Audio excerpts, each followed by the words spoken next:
नमस्ते यहाँहरू सम्पूर्णलाई। यो चाहिँ मेरो यो मैले नयाँ जग्गामा लगाएको यो बुद्ध चित्तहरू चाहिँ यसरी एकदमै ठुल्ठुलो भइसकेको छ।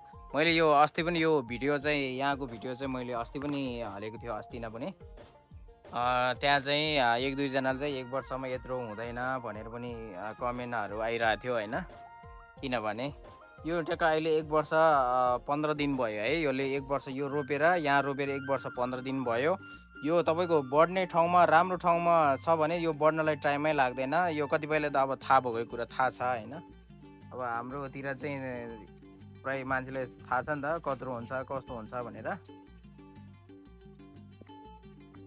यसरी चाहिँ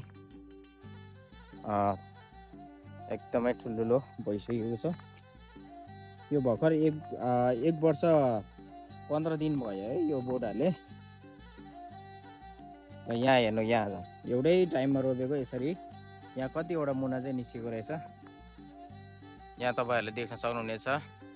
किनभने मैले यही मेरो यो पुर्खौलीदेखि नै यही बुद्ध चित्त नै हो। मैले यो नर्सरी यो बिरुवा तपाईँहरूलाई दिन थालेको पनि यो 19 वर्षमा लाग्यो।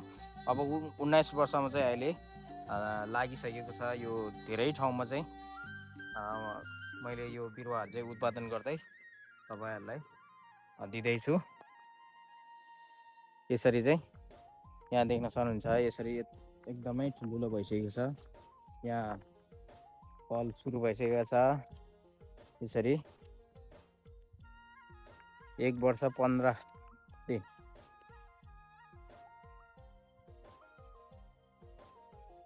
यो चाहिँ यो राम्रो ठाउँमा चाहिँ रोप्नु भयो भने यो बढ्नलाई टाइमै लाग्दैन। 1 वर्षमै चाहिँ यो ठुलो हुन्छ। यो 1 वर्ष 1 वर्ष 15 दिन भयो आजको चाहिँ मैले उ गर्दाखेरि। सबै मेरो यहाँ यसरी यो बुद्ध चित्त चाहिँ लगाएको छु मैले। यहाँतिर टन्नै यस्तो हुन्छ है। यसरी यहाँ देख्न सक्नुहुनेछ।